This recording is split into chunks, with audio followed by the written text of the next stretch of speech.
Yo, what's up mga boys? So ngayon pupunta tayo ng Jensen o sa Bagsakan Center sa Jensen, no? Kasi nga magre-restock naman tayo ng ating mga prutas. So dala natin ngayon yung ating minivan kasi nga ngayon susubukan natin yung ating minivan sa kargahan, no? Kung kaya niya ba yung mga mabibigat na kargahan, at saka kung titingnan natin kung magkakasya yung ating mga prutas na pinamili. Kaya samahan nyo kami, let's go!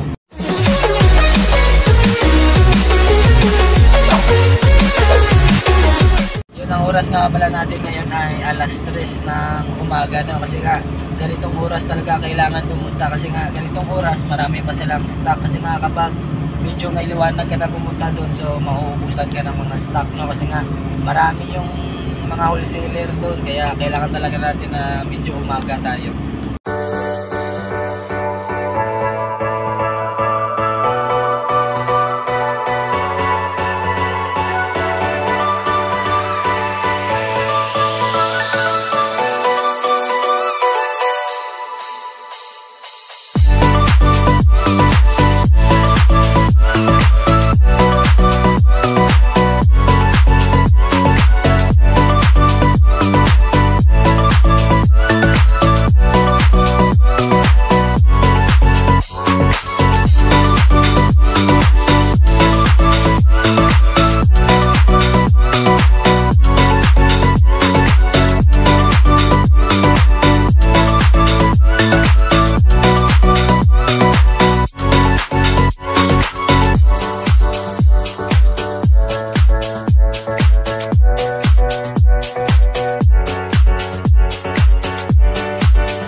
So yun nga mga kois, na so ito na yung nabili natin, no? So ilalagay na lang natin yan dyan, pagkakasyahin natin yan dyan lahat, no?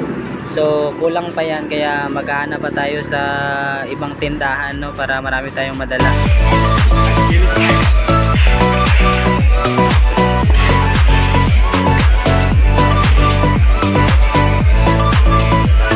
So yun, what's up mga kois, no? So ngayon pauwi na tayo. So nandito na tayo sa tabing daan. So ito yung atin na bili ngayon. Hindi masyadong marami kasi nga sa Jensen ay medyo konti lang yung kanilang mga stock, no? Kaya konti lang din yung ating nabili. So ito yung mga prutas natin na pinagkasya ko dito sa minivan. So medyo konti lang nga. Kaya kahit madami pa tayong dala, magkakasya pa din yun. Kitang-kita nyo naman na napakalawak ng loob ng ating minivan, no? Yun, kahit isang crates pa, tsaka meron pa dito, kasyang kasya lahat yun. Tinupi ko lang yung kanyang upuan kasi itong upuan itong ating minivan ay street seat, kaya kahit marami tayong karga ay goods na goods, no? Magkakasya pa rin kasi nga napakalawak. Kinakita nyo naman, no? Yun. So ngayon pauwi na tayo, at ito naman yung kanyang view dito sa loob, no? Kitang kita nyo talaga na malawak talaga yung space natin, no? Meron pang natitira dyan, no?